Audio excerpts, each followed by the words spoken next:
Hello everyone.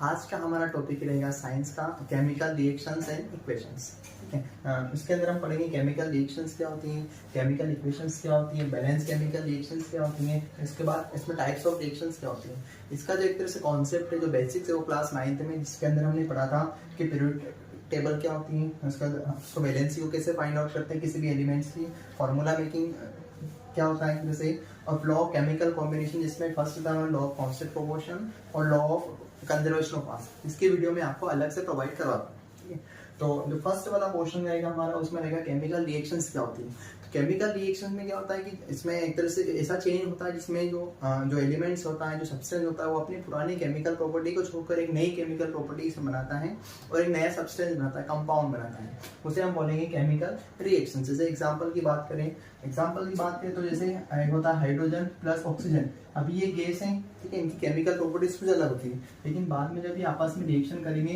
तो ये बना लेंगे H2O, यानी क्या बन जाएगा, इसका वाटर बन जाएगा। अब यहाँ पे कुछ केमिकल प्रॉपर्टीज कुछ और थी और जब इसका प्रोडक्ट बनेगा तो कुछ केमिकल प्रॉपर्टीज और होगी। तो एक तरह से इसी को हम बोलते हैं कि ये होते हैं हमारे एक तरह से केमिकल रिएक्शंस होता है। अब बात करें कि जो लेफ्ट हैंड साइड में होता है, जो आपस में क्या करते हैं, ऐसे सब्सटेंस जो आपस में रिएक्ट करते हैं उन्हें हम बोलते हैं रिएक्टेंट, और जो एक तरह से रिएक्टेंट आपस में रिएक्ट करके कुछ एक तरह से कंपाउंड बनाते हैं उन्हें हम बोलते हैं प्रोडक्ट। तो जो प्रोडक्ट होते हैं वो हमेशा राइट साइड आएंगे और जो रिएक्टेंट होते हैं वो हमेशा इसमें लेफ्ट हैंड साइड आएंगे। ठीक है, अब जब उसके बाद नेक्स्ट आता है what is chemical equation. Chemical equation क्या होता है, तो एक तरह से हमने इसको सिंबॉलिक वे में रिप्रेजेंट किया।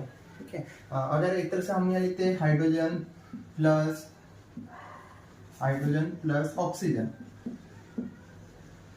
प्लस, इसको एक तरह से इसके बाद एरो शो करते हैं और फिर यहाँ लिखते हैं वाटर।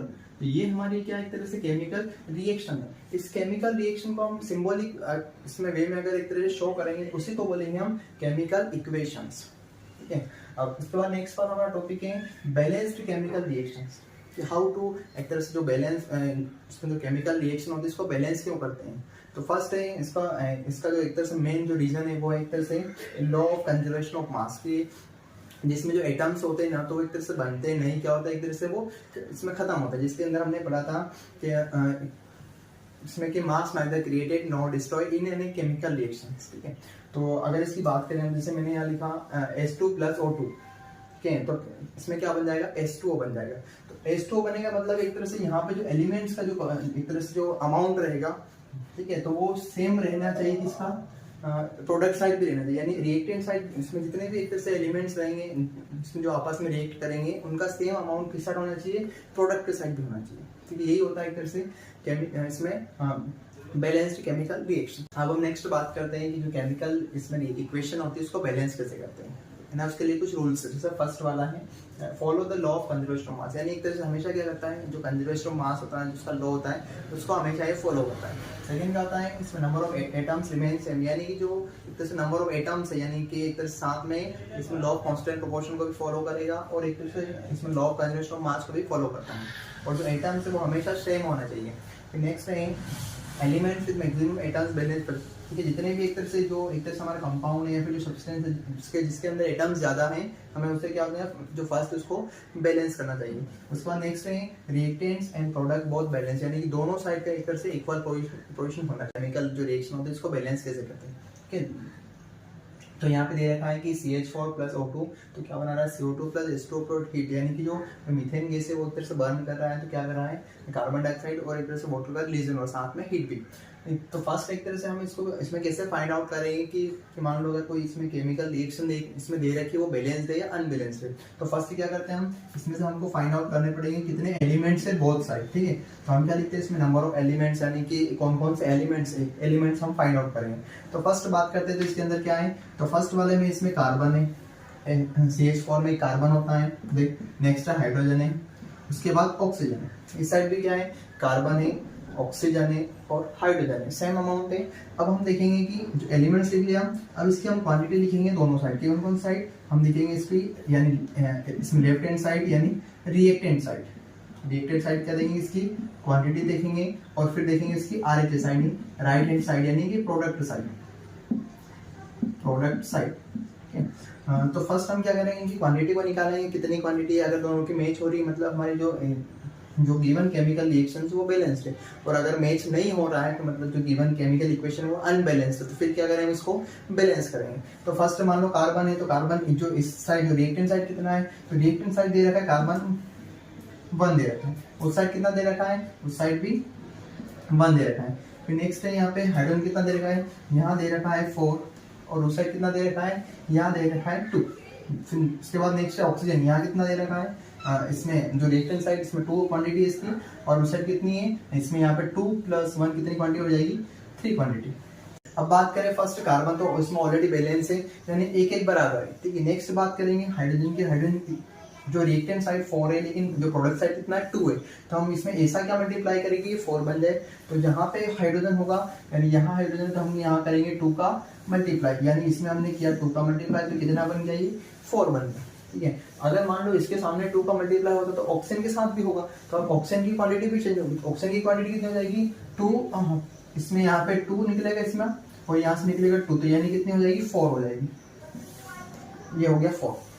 अब नेक्स्ट बात करें ऑप्शन की, यहाँ कितना ऑप्शन है 2, तो ऐसा क्या मल्टीप्लाई करेगी, ये 4 बन जाए, तो हम इसमें करेंगे 2 का मल्टीप्लाई, ठीक है। तो इसमें हमने 2 का मल्टीप्लाई किया तो कितना बन जाएगा, 4 बन जाएगा।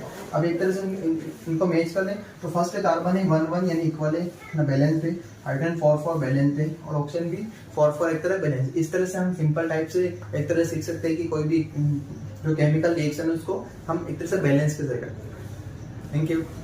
अब हम बात करते हैं एक तरह से टाइप्स ऑफ रिएक्शंस की, कि जो इसमें रिएक्शन होती है कितना टाइप की होती है। तो रिएक्शन होती है 4 टाइप की होती है। फर्स्ट होती है कॉम्बिनेशन, सेकंड होती है डिकम्पोजिशन, थर्ड होती है डिस्प्लेसमेंट, और फोर्थ वन होती है डबल डिस्प्लेसमेंट रिएक्शन, ठीक है।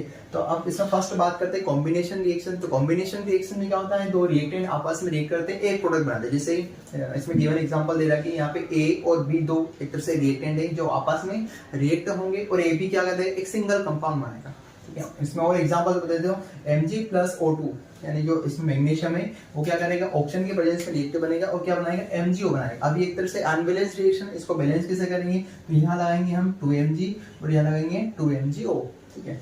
अब नेक्स्ट वाला है डिकम्पोजिशन रिएक्शन।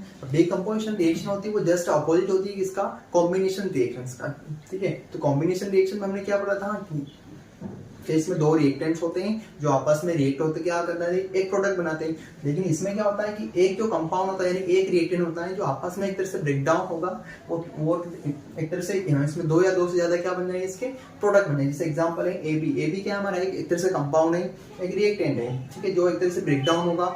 अब ये ब्रेक डाउन किसमें होगा, या तो इसमें इलेक्ट्रोलिसिस चाहिएगी हमें, ठीक है, या फिर हमें हीट चाहिएगा, ठीक है। तो इसका अगर इसमें ब्रेकडाउन हो तो क्या बन जाएंगे, इसके दो प्रोडक्ट बन जाएंगे, इसमें A + B हो जाएगा। और एग्जांपल की बात करें तो यहाँ पे कैल्शियम कार्बोनेट होता है, उसको हम अगर हीट करते हैं तो क्या बन जाएगा, कैल्शियम ऑक्साइड + कार्बन डाइऑक्साइड, इसी को बोलते हैं हम डिकम्पोजिशन रिएक्शंस।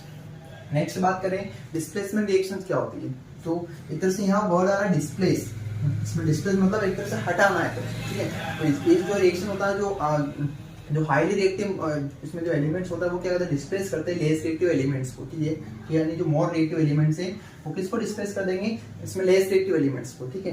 तो फर्स्ट अगर बात करें इस एग्जांपल की, तो जैसे AB इसमें +C है, तो यहाँ पे जो C है वो A से ज्यादा क्या है एक तरह से इसमें रिएक्टिव एलिमेंट, तो वो क्या कर देगा, जिसमें जब नेक्स्ट रिएक्शन होगी तो वो A को क्या कर देगा, डिस्प्लेस कर देगा, यानी जल्दी से क्या कर देगा, वो इसमें इस B के साथ रिएक्शन कर लेगा और आसानी से क्या कर लेगा, एक तरह से अपना प्रोडक्ट बना लेगा, ठीक है। अब नेक्स्ट की बात करें डबल डिस्प्लेसमेंट रिएक्शन। अब इसमें डबल डिस्प्लेसमेंट रिएक्शन क्या होता है, इसमें जो एक तरह से इनके आयंस होते हैं, जो बैक साइड एक तरह से सॉल्ट्स होते हैं, उनका क्या होता है यहाँ पे एक्सचेंज होता है, ठीक है। तो फर्स्ट जैसे इसकी बात करें AB + CD एग्जांपल, ठीक है। यहाँ पे तो इसमें AB + CD, यहाँ पे B है और यहाँ पे D है, ये क्या करेंगे, A के साथ और ये चला जाएगा C के साथ, यानी क्या बन जाएगा AD और C। Thank you.